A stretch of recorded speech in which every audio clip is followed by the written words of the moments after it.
Hi friends, இன்றைக்கி நம்மளோட சேனலில் என்ன ரெசிபின்னு பார்த்தீங்கன்னா பால் பாயாசம் தான் நான் வந்து செஞ்சுருக்கிறேன். இந்த பால் பாயாசம் எப்படி செஞ்சுருக்கிறேன்றதை ஃபுல் வீடியோவும் ஸ்கிப் பண்ணாமல் பாருங்கள்.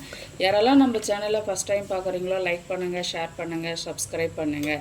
பெல்லுன்ற பட்டனை தட்டி ஆல்ன்றதை செட் பண்ணி வச்சுக்கோங்க. அப்போ தான் நம்ம போடுற ஒவ்வொரு வீடியோவும் உங்களுக்கு நோட்டிஃபிகேஷனாக உடனே வந்து சேரும். இந்த மாதிரி ஒரு பாயாசம் வந்து நம்ம ஈவினிங்ஸ் வந்து குழந்தைங்களுக்கு செஞ்சு கொடுத்தோம் அப்படின்னா ஒரு ஃபங்க்ஷனுக்கு செய்யலாம்.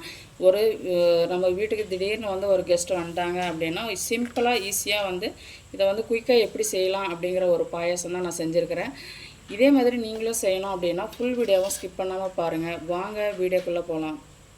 இங்கே பாருங்கள் ஃப்ரெண்ட்ஸ், நம்ம வந்து ஜவ்வரிசி எடுத்துருக்குறோம். சின்ன ஜவ்வரிசி தான் நம்ம எடுத்துருக்குறோம். இது வந்து பார்த்திங்கன்னா 1/4 kg இருக்குது. இதை வந்து நம்ம கொட்டி ஒரு 2 டைம் வந்து நல்லா வாஷ் பண்ணி எடுத்துக்கலாம்.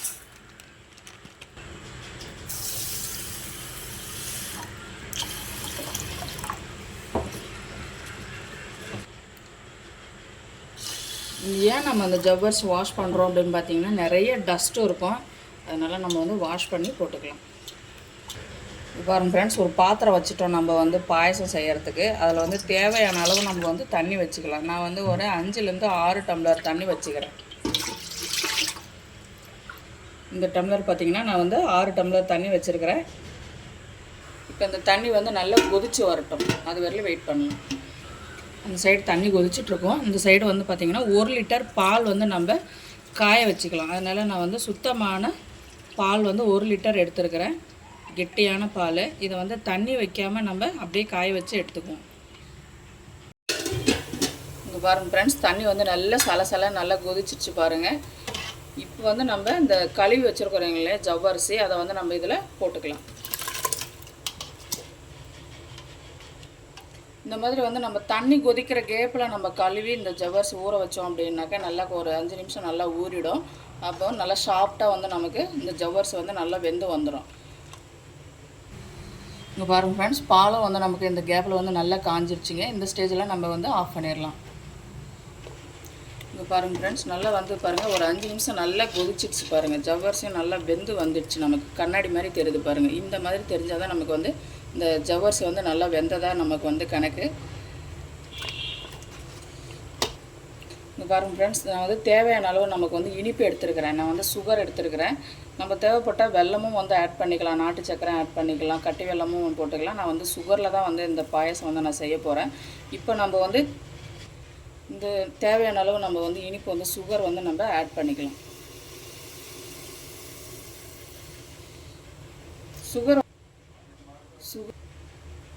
சுகர் வந்து நமக்கு இனிப்பு வந்து டேஸ்ட் வந்து கம்மியாக இருக்குது அப்படின்னா இன்னமும் கூட வந்து ஆட் பண்ணிக்கலாம். அது வந்து பின்னாடி வந்து நம்ம டேஸ்ட்டை வந்து பார்த்துட்டு அதுக்கப்புறம் நம்ம சர்க்கரை வந்து வேணும்னா நம்ம திரும்ப ஆட் பண்ணிக்கலாம். இப்போ இதை வந்து நல்லா கொதிக்கட்டும். பாருங்கள் ஃப்ரெண்ட்ஸ், நல்லா வந்து சர்க்கரை போட்டு நல்லா கரைஞ்சிடுச்சு பாருங்கள். இந்த ஸ்டேஜில் நம்ம நல்லா காய்ச்சி வச்சுருக்கோம் இல்லைங்களா, 1 லிட்டர் பால் வந்து நம்ம காய்ச்சிட்டோம். அதை வந்து நம்ம இதில் ஊற்றிக்கலாம். பாருங்கள் ஃப்ரெண்ட்ஸ், நல்லா பால் ஊற்றுனதுக்கப்புறம் நல்லா வந்து கொதித்து வருது பாருங்கள்.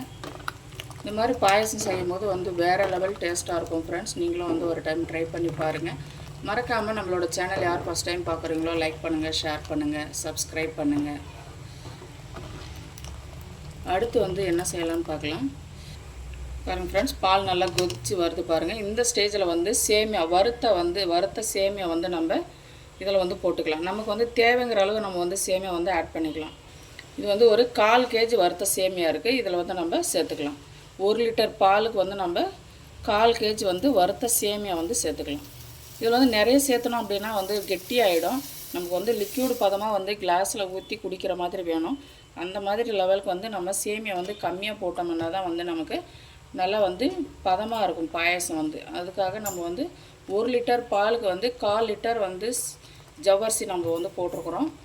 1/4 கிலோ வந்து வறுத்த சேமியா வந்து நம்ம ஆட் பண்ணியிருக்கிறோம். இப்போ இந்த சேமியா போட்டதுக்கப்புறம் நல்லா வெந்து வரட்டும் ஃப்ரெண்ட்ஸ். ஒரு 5 to 6 மினிட்ஸ் நல்லா வந்து கொதிக்கட்டும். அடுத்து வந்து நம்ம வந்து முந்திரி திராட்சை வந்து வறுத்துக்கலாம். இது வந்து பார்த்திங்கன்னா தேவையான அளவு வந்து நெய் ஊற்றிக்கலாம். நமக்கு எந்த அளவுக்கு டேஸ்ட்டு நமக்கு நெய் வேணுமோ அந்த அளவுக்கு நம்ம வந்து நெய் ஊற்றிக்கலாம். நான் வந்து ஒரு 2லேருந்து 3 டீஸ்பூன் நெய் ஊற்றிக்கிறேன். இங்கே பாருங்கள் ஃப்ரெண்ட்ஸ், முந்திரியும் திராட்சை நான் வந்து வச்சுருக்கிறேன். இதை வந்து நெய் பாருங்கள் நல்லா காஞ்சிடுச்சு. இப்போ இதை வந்து போட்டு வறுத்துக்கலாம்.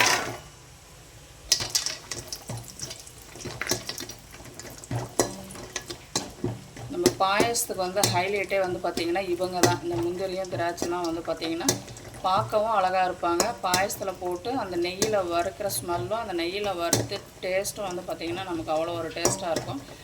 இந்த மாதிரி நீங்கள் யாராவது உணர்ந்துருக்கீங்க அப்படின்னா மறக்காமல் கமெண்ட் பண்ணுங்கள். இங்கே பாருங்கள், அப்படியே கிரேப்ஸ் எல்லாமே வந்து பார்த்திங்கன்னா இந்த முந்திரியோட நல்லா வெந்து பாருங்கள், நல்லா கலராக வந்துடுச்சு. நெய் சூட்டோடு போட்டோம் அப்படின்னா பாருங்கள், நல்லா வந்து இந்த கிரேப்ஸ் எல்லாம் புட்டு புட்டுன்னு ஆகிடும். லைட்டாக நமக்கு வந்து வறுபட்டுரும்.